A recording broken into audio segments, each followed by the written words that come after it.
share a few thoughts this morning on multi-generational church. So if you're taking notes, multi-generational church. And specifically, I want to look at multi-generational worship. What does that look like? And the writer here, Asaph, in Psalm 78 gives us some teaching, gives us some instructions with regard to multi-generational church or multi-generational worship. 78. I'm not sure what it says in your Bible. Please have it open. In mine, the NIV version, it says, a skill of Asaph. Does anybody else have that? Some say a maskil of Asaph. Do you know what a maskil is? A maskil is a psalm that is intended to instruct. It's a psalm written by Asaph. Asaph, in David's time, was the worship leader in the responsible. Asaph was responsible for the tabernacle worship. As well as being an accomplished musician, a skillful musician, he was the creative director or the chief musician. So here we have Asaph writing a psalm. Of course, it's a song. One commentator says it's a skillful, instructive psalm. A skillful, instructive song. Yeah? We probably don't see it, but we read it. We understand that's what the psalms are. They're songs, aren't they? It's intended to instruct. It's intended to impart wisdom, instruction, insight. So in other words, when we sing this song, Psalm 78, it's not just a song of worship to God, it also is designed to instruct us, yeah? To give us insights into worship. And specifically, in the first 8 verses, multi-generational worship. That's the context here. Let's read it together. Psalm 78. My people, hear my teaching. Listen to the words of my mouth. I will open my mouth with a parable. I will utter hidden things, things from of old. Of course, we understand this is God speaking. Yeah?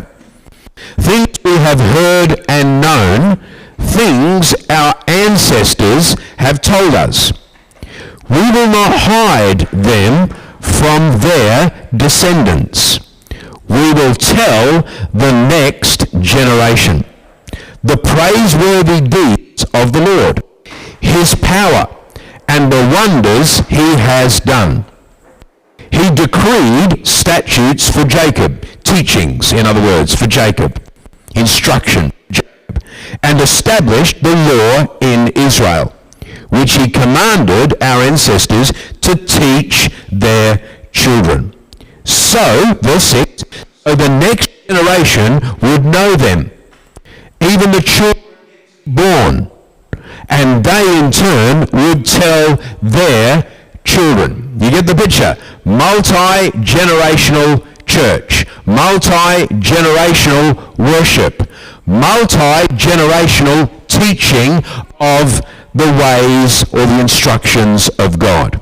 Verse 7, then, as a result of this multi-generational teaching, worship, instruction, then they would put their trust in God and would not forget his deeds, but would keep his commands. Verse 8, our last verse this morning, they would not be like. So now we have a contrast. How many like contrasts? I like that. Here's a teaching. Here's a piece of wisdom. Let's contrast it to give us more or greater level of understanding. They would not be like their ancestors. So some ancestors, some previous generations were stubborn and rebellious. A stubborn and rebellious generation whose hearts were not loyal to God, whose spirits were not to him. So the subject for a few moments is multi-generational church. Multi-generational worship. One of my earliest memories of growing up as a kid in church, and basically since to Australia as 10-pound poms, my parents were not Christians, they were not churchgoers. Many of you know my story. I was adopted and came to Australia. My mum and dad were adopted, came came with myself and my sister, but we were not church-going people. We were not a Christian family. It didn't take long. We landed in Sydney. We moved, rented a house. My parents rented a house. I was 5. My sister was 2. And we rented a house in Camden. And for some unknown reason, my mum's sister lived there. We then relocated to Adelaide, to Elizabeth, which there's a beautiful contrast. Carring Bar and Elizabeth, if you know Adelaide. And that's where we grew up. But it didn't take too many Sundays to go by when my parents decided to go to church. And so they chose a church, the Church of England Church. There was one there, beautiful building there, and the story has it that we went one Sunday, and then my parents decided that that wasn't what they were looking for, wasn't kind of the vibe, or, you know, and so they went, the next Sunday we went as a family of 4 to what is now Paradise Church, the Assemblies of God Church there in Adelaide. The reason that we went to church was to fulfill a request that was made known to my parents in the adoption papers. So when my parents adopted me, they were given an instruction. I guess it was an instruction, it was a recommendation that you would take this little boy. Many of you heard my story. I was born named Wayne. We would take him to church, take him to Sunday school. And so that was purely the only reason. So we went to this new church now, Paradise, I think it was called Clemsig Assemblies of God Church in Adelaide. And wouldn't you know it, I'm in kids' church, parents fulfilling their obligation. My mum and dad were in the main service and responded to the altar call to give their life to Christ. And so, unbeknown to me, my parents hear the gospel, respond, give their lives to Jesus Christ. That set them on a journey of then ending many years later, the kids pastors in the church there, and then they went on to be pastors and pastor church, etc. And grew up in the church as a pastor's kid. Which in a church of 10,000, which it was at the time, probably similar to that now, was quite a social experience. Till 21, that's really what it was. It was a good social gathering 4 or 5 times a week. Sunday morning, Sunday night, Saturday night, you know, was expected there to attend all the meetings that the church had on. But one of my earliest memories of Sunday morning, Sunday night in particular, which was what I called the Sunday dance. How many parents have engaged in the Sunday dance? You know what the Sunday dance is? The Sunday dance is when parents bring their children to church, and in the first 20 minutes, or in my case, the first 40 minutes, sometimes an hour of praise and worship and singing, there's this dance that takes place between the parents and the kids. It sounded like this. Please, Jeremy. This was my mother. It was my dad's sitting on the stage as the pastor. Please, Jeremy, today, would you please be quiet? Please, Jeremy, would you be respectful? This is God's house, Jeremy. You know, my mum's dressed me up to the nines. Please, sit there. Sit and be quiet. Don't be noisy. Don't be a disturbance in God's house, Jeremy. And there's this dance. You're telling a 6-year-old kid to be quiet for an hour. Come on, that's a challenge for an adult, let alone a kid. To be quiet and to be reverent and to sit there. And I guess the expectation, the frustration, the discipline, the bribery, the rewards that were attached to this dance, after a couple of weeks, lost interest for me. I mean, what are you going to get? As a 5-year-old, 6-year-old kid, if you're quiet and don't cause a disturbance in church, you're going to get extra ice cream for lunch. Whoopie-doo, yeah? When my parents go for an afternoon nap, I'm going to help myself to the extra ice cream anyway. Please, be respectful. Please, this is God's house, and this dance takes place. I'm sure some of you are aware of it. But you know, when I reflect about that dance, I'm sure it was more about me and my sister not been an embarrassment to my parents for being noisy, for being a 6-year-old kid, right? Don't be embarrassing. They wouldn't say that, but to me that's the intent. Don't be embarrassing. Don't bring shame on us, Jeremy. You're the pastor's kid as well. Be quiet, Be seen and not heard, or not seen and not heard as I'm, making my way under the row of chairs, Don't be an embarrassment to us. People are going to think about us as parents. We can't control our kids in church. You understand the dance that I'm describing to you? When I reflect on it, I don't recall any teaching. I don't recall any instruction, any intentional modelling around that worship space. 30, 40, 50 minutes of worship. I remember once when I'm going to be close to 20, I still wasn't engaging in the worship, right? I'm sitting at the back now, a period of time when you don't have to sit with your parents and you can sit with all your mates. I remember one Saturday night, instead of being at youth group on the Saturday night, again, a great social time, thousands of teenagers, etc. I remember one Saturday night, I don't know if I've told this story, but I skipped church and went to the football. And when I got home that night, later on, around about 11 o'clock, my parents were in the lounge room in the dark. So when I walked into the house, turned the light on, boom, there's my parents sitting on 2 kitchen chairs in the lounge room, which seemed a little bit odd to me. But whatever they're doing, And so my father said, how was your night? Oh, that's a loaded question, isn't it? But I can honestly answer that. I had a great night tonight. I had a fantastic night. How was your night? Sitting here in the dark in 2 kitchen chairs, I'd rather be where I was than where you are. And the questions, the dance continues. You had a great night. Yeah, you enjoyed yourself tonight. Yeah, absolutely, I had a great night. That's an honest answer. And my father said, it's interesting, son. I turned the television on tonight to watch the football.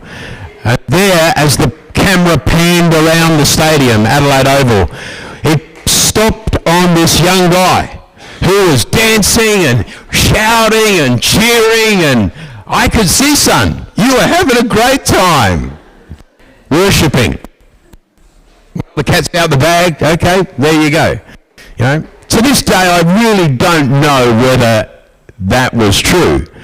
But at the end of the day, I confessed and was grounded, etc., etc., At what point am I going to be taught? At what point am I going to receive instruction? At what point in my journey of faith, at what point was it for you? Can you recall that intentional teaching around the disciplines of the Christian faith? Can you recall as a kid being taught what it is to be in church, to go to church, to engage in the disciplines, the singing, the praying, the reading, communion, the listening to the preaching and the teaching of the word? Did you think about it? It's not a rhetorical question. Did you receive that instruction and that teaching? Maybe you did, maybe you didn't. Or was it more that old adage, more is caught than taught? There's some truth in that. But that can't be at the expense of teaching, can it? Now we understand, don't we, that the Christian disciplines, the disciplines of the Christian faith, they are spiritual, they are physical, they are emotional, mental, they are holistic disciplines. But they need meaning and purpose attached to them. One commentator puts it this way: the disciplines of the Christian faith are designed by God to foster a deeper connection to God. Specifically here in Psalm 78, we are receiving instruction about worship. We are receiving instruction, yeah? It's a math skill. It's a teaching. It's an instruction around the generations worshipping God in the tabernacle together. That's the context. Worship in all all of its expressions, singing, clapping, dancing, praying, reading the scriptures, communion. The list is endless. Fasting, meditation, you know them, are all disciplines that help us to connect to God and deepen our relationship with God. But specifically this morning, what can we glean from these 8 verses in relation to multi-generational worship? You might say to me, Jeremy, that's easy. Multi-generational worship, have a look around. How do you know if you're a multi-generational church?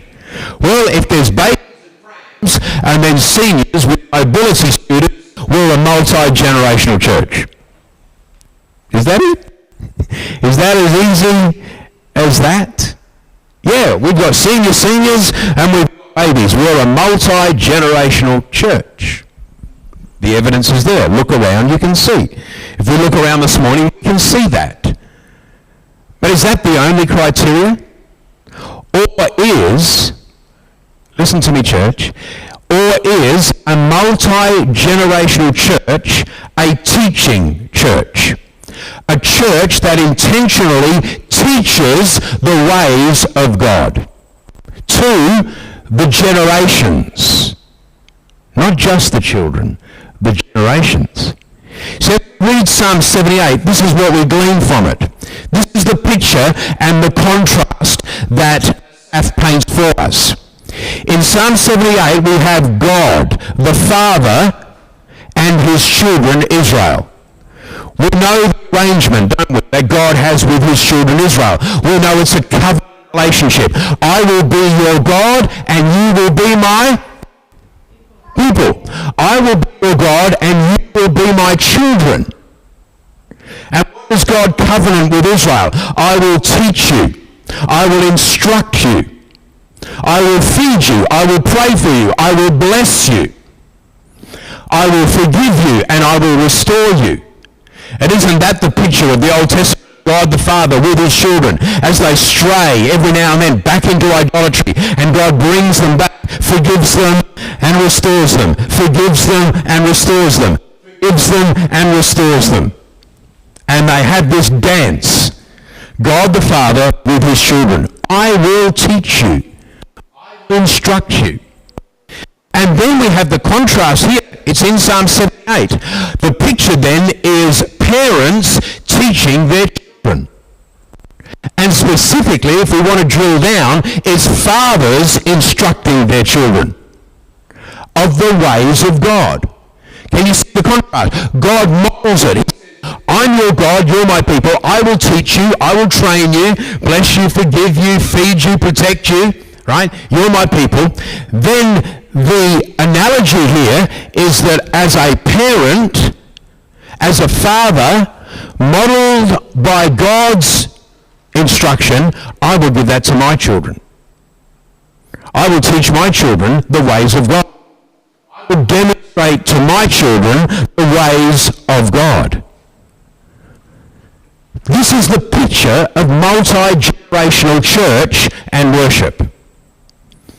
We're not going to leave the teaching of God's ways to the Sunday school teachers. We're not going to leave the teaching and the instruction to the youth group leaders for our teenagers. There's a partnership, isn't there? But it starts in the home. It starts in the home. It starts with me as a father in the home and with my wife teaching and instructing, forgiving and restoring, teaching and instructing, forgiving and restoring my children in the ways of God. We've been parents for 29 years. And if my girls are here today and you were to ask them, what are a couple of things that Dad always says? There wouldn't be a week goes by without me saying these things to my girls. Number one, you're Hodson girls. I've drilled that into them. They might be sick of it, right? You are a Hodson girl. 4 of you. Even though one got married last year and now is black, I tell her, you're a black Hodson. You'll never stop being a Hodson girl. You, church, you are my girls. And whatever your friends do, whatever teaching, whatever instruction, whatever their parents are doing, good luck. We can talk about that, but you're a Hodson girl. And there's a set of behaviours, there's a set of instructions, there's a set of expectations that are on you as a Hodson girl. But not only that, you are God's girl. You are God's girl. You're my girl and you're God's girl. And you know what, church? Nothing can take that away from them. Not the teachers in the schools, or the universities, or their employers, or their friends, their boyfriends, their girlfriends, whoever it might be. Nothing can take away that you're a Hodson girl and you're God's girl. Nothing can take away the truth this morning that we are God's children. Yes, we have parents. And you're a Hodson, you're a Jansen, you're a Whitelaw, whatever you are, you're a Looms, whatever your surname is, you've got a heritage, you've got an inheritance, you've got a family, right? An earthly family. Nobody can take it away from you. But we are also God's children. Amen? Multi-generational church, multi-generational worship. What would CV Church look like if we approached worship from a multi-generational perspective? What would CV Church look like if we were to be intentional with the first 20 minutes of our service, as already demonstrated this morning? You say, Jeremy, the picture you're painting could be one of noise, could be one that's loud, that's messy, that's disturbing, distracting, annoying, testing, challenging. Yes? Yes? What could it look like? What could it sound like? What could it feel like? Could it look and feel and be inclusive? Could it be inspiring? Could it promote a sense of belonging and unity? Could it enable mentorship, spiritual growth, perhaps create a more vibrant community? Could it be that our entire community, all of the generations, would be more attractive, relevant, and inclusive? Could it be that our worship would allow for our younger generations to benefit from the wisdom and example of the older generations? Psalm 145 verse 4 says, "One generation shall commend your works to another and shall declare your mighty acts."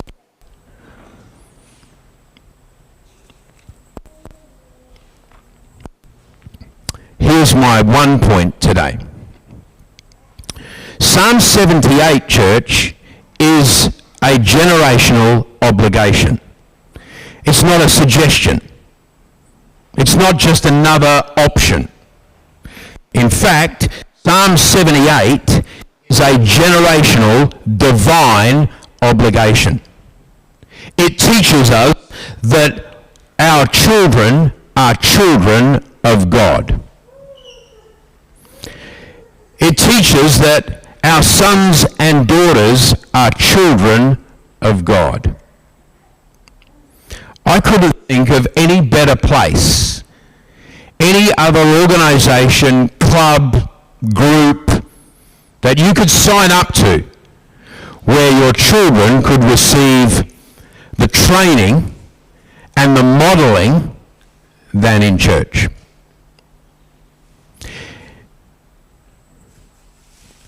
The truth be told, in the times that we're living now, if we don't train our children in the ways of God, there are people knocking at the door of government who will take that role, who will take that responsibility upon themselves, not to teach them in the ways of God, but to intentionally teach them that they can be God. That they can determine, without parents' permission, their gender. Hello? Without parental permission. Because the school counsellor has interviewed that child and believes that child should have the freedom to determine their own sexuality and gender. Hello?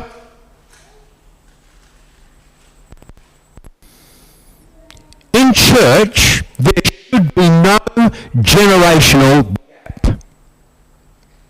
Should there? Now, if you look at church history, you'll discover that some denominations, due to negligence, due to 100,000 different reasons, often generations are skipped and generations miss out. I wonder whether we could put COVID in that time frame.